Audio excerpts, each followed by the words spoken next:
जिलाध्यक्ष अधिवक्ता संघ रीवा के विरुद्ध अनुसूचित जाति जनजाति अत्याचार निवारण के तहत प्रकरण पंजीबद्ध किए जाने के संबंध में ज्ञापन बहुजन समाज पार्टी द्वारा रीवा एसपी को ज्ञापन सौंपा गया। बहुजन समाज पार्टी द्वारा ज्ञापन देते हुए बताया गया कि दिनांक 1 अगस्त 2024 को अनीता सुमन शासकीय कार्य से त्योंतर तहसील एसडीएम से मिलने गई थी। उसी दौरान करीब 1:30 बजे दोपहर को त्योंतर अधिवक्ताओं द्वारा किसी मामले को लेकर एसडीएम के विरुद्ध नारेबाजी शुरू थी, लेकिन अपने कार्य को लेकर एसडीएम से जैसे ही मुलाकात करने पहुंची अधिवक्ताओं द्वारा एसडीएम कार्यालय में नारेबाजी करते हुए अभद्रता करते हुए अंदर घुस गए और एसडीएम से अपनी बात रखते हुए अनीता सुमन को हाथ पकड़ते हुए धक्का मारकर किनारे करते हुए अभद्रता की गई एवं नाम पूछकर जातिगत भावना से प्रेरित होकर वहां से हट जाने को बोला गया।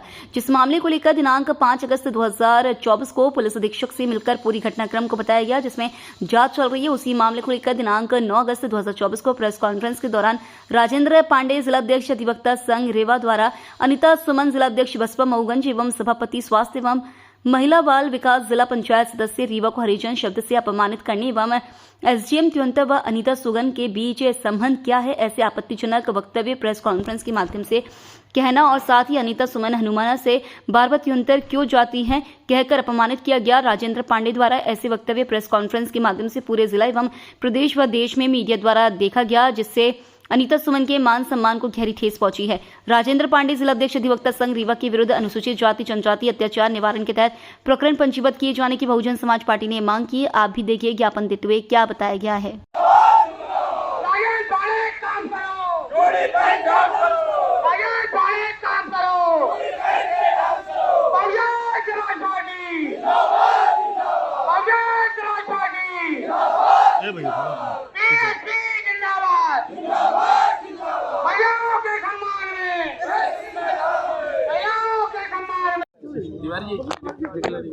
मैं पहले तो अपना परिचय में बताना चाहूँगी।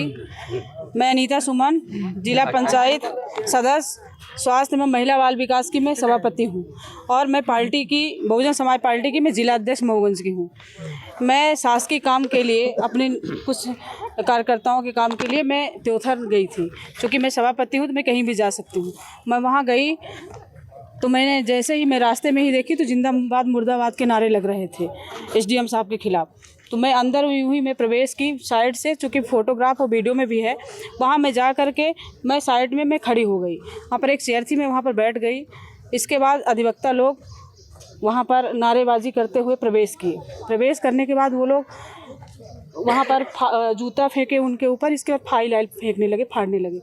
तो हमने एसडीएम साहब के ऊपर तो हमने कहा कि आप लोग सब कोई समझदार है, आप लोग बैठ के शॉर्ट आउट कर लीजिए, बैठ के शॉर्ट आउट कर लीजिए। ये ठीक बात नहीं है कि यहाँ पर शासकीय काम में बाधा हो रहा है। सारे लोगों को, उन लोगों ने सारे लोगों को बाहर निकाला, मुझे भी। इसके बाद मैंने कहा, हमको बोले कि सरकारी गवाह बनेगी तो इसको बाहर करिए। तो हमने कहा कि वो एक ठो आया, बोला हवा आ रही हो। तो हमने कहा आप रीवा के हैं, तो उन्होंने कहा कि इनको बाहर करिए, सरकारी गवाह बनेंगे। तो हमने कहा कि मैं अनीता सुमन जिला पंचायत की सदस्य हूँ और जिला अध्यक्ष हूँ, आप मुझसे इस तरह की बदतमीजी से बात नहीं कर सकते हैं। इसके बाद हमने कहा रुको, मैं आपकी वीडियो बनाऊंगी। तो उन्होंने मेरी मोबाइल छीन लिया। इसके बाद वो मुझे हाथ से मतलब ऐसे धक्का मारने लगे और बोले ये दलित है, चमार है, हरिजन है, इसको बाहर करो। नहीं ये वो बने, मतलब सरकारी गवाह बनेगी। मैं एसपी साहब को मैंने दिया है। उसमें अनु मिश्रा, संदीप, राजेश अधिवक्ता लोग थे सारे। हाँ 5 लोग थे, 5-6 लोग, जो कि मैंने एसपी साहब को मैंने दिया है। इसके बाद हम 3-4 दिन हमने सोचा कि मैं देखती हूँ क्या होगा। इसके बाद मुझे अनाप शनाप सुनने को भी आया कि क्या कर लेगी। इसके बाद मैंने एसपी साहब को हमारे लोगों के साथ मैंने दिया। इसके बाद मैंने हर जगह ईमेल भी किया। जब घटना हुई तो अपने थाने में शिकायत दर्ज नहीं कराई? नहीं, मैं निजी काम से कहीं बाहर चली गई थी। 2 दिन बाद मैं याद आई। मेरे हस्बैंड की तबीयत ठीक नहीं रहती तो मैं बाहर गई थी।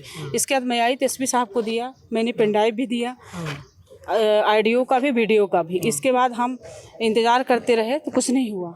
इसके बाद 9 तारीख को अधिवक्ता संघ के अध्यक्ष राजेंद्र पांडे जी एक प्रेस कॉन्फ्रेंस किए। उसमें एसडीएम साहब के बारे में जो बोले उनका निजी मामला है, क्या बोलते हैं, लेकिन उन्होंने ये कहा कि एक हरिजन महिला वहाँ से हनुमाना से कोई सुमन उमन करके आई थी और वो हरिजन महिला मतलब कि यहाँ पर आई थी रिपोर्ट करने के लिए, और रहती कहाँ है हनुमाना में और बैठती कहाँ है, मुख्यालय कहाँ बनाई है त्योंतर में।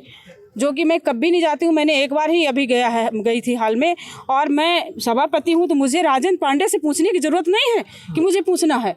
और उन्होंने मुझे बार बार हरजन शब्द कह के और मेरे चरित्र पे उंगली उठाने का उनको अधिकार नहीं है, इसलिए कि भारत देश में आधी आबादी महिलाओं की है, और उन्होंने महिला जात के ऊपर और खासकर हरजन शब्द कह के और जाति सूचक शब्द से मुझे अपमानित किया है, मेरे चरित्र पर उंगली उठाया है। तो और ऐसे पुलिस प्रशासन को भी मैंने अवगत कराया था कि मुझे कभी भी कुछ भी हो सकता है।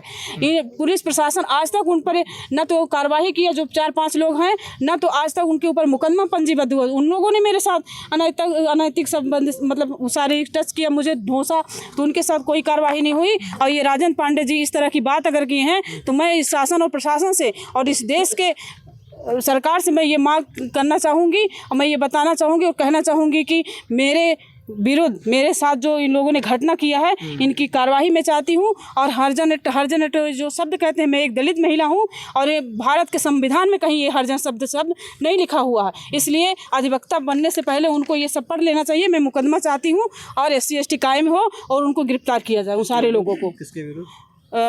राजेंद्र पांडे जी और वहाँ जो मैंने त्योथर में जो 4-5 लोग हैं, उनके जो मेरे साथ अभद्रता किए और आवेदन दिया गया, उन्होंने मुझे हरजन शब्द उन्होंने भी कहा, जाति सूचक शब्द से मुझे अपमानित किया, तो मैं उनकी गिरफ्तारी चाहती हूँ। FIR नहीं होती, आगे कुछ कार्रवाई नहीं ये होती, सरकार तो क्या करेंगे? राजेंद्र पांडे जी ये तो स्वयं कह रहे थे, मैंने IG से बात कर लिया है, मैंने सारे केस को, और उनके जो उन्होंने हरजन एक्ट कायम करा रही थी, ये उनका कहना है, मैंने IG साहब से कह के उन निरस्त करवा दिया है।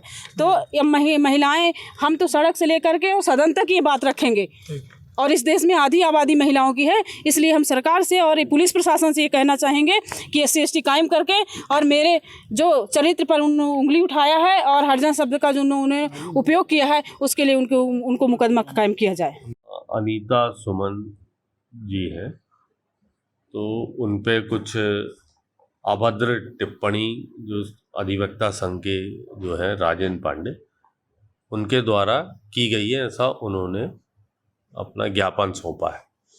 और साथ में 2 पेन ड्राइव भी सौंपे हैं कि इसमें सारी बातें, वो ज्ञापन दिया था, तो जो ज्ञापन उनका ले लिया गया है, राजपत्रित अधिकारी को उसको भेज करके इसके में उल्लेखित तथ्यों के संबंध में जांच कराई जा रही है। आए हुए साक्ष्यों के आधार पर इसमें कार्रवाई की जाएगी। सर, त्योथर में जो SDM साहब के ऊपर भी जूता चप्पल का आरोप लगा था, उसमें क्या कार्रवाई हुई? उसमें भी मुकदमा भी पंजीबद्ध है और इन्वेस्टिगेशन जारी है। जुड़ा मामला है सर। उसी के तारतम्य में उन्होंने बोला कि उसी घटना से मिला जुला हमारी प्रतिक्रिया थी ये।